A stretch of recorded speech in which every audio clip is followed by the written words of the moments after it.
Hey, it's Katie with WTI. There is something so satisfying about having at least one finished piece in an area that you're remodeling. We love this light by Jolydoly. It just brings so much class to this entryway, and we can start imagining what it's going to look like when it's finished. I love that it's clear glass, not inhibiting the amount of light at all, because this is a really tall ceiling and we don't want it to be dark when we're letting the dogs in and out.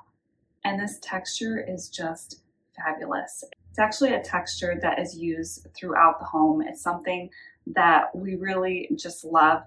And when you combine the nice clear glass with this brushed bronze, brushed gold, it's just a classic look that really goes well in this house. It included everything we needed, all of the screws, all of the caps, even a white glove so that we wouldn't get smudges and dirt on the glass globe. And it looks absolutely beautiful once it's hanging. And that's our point of view.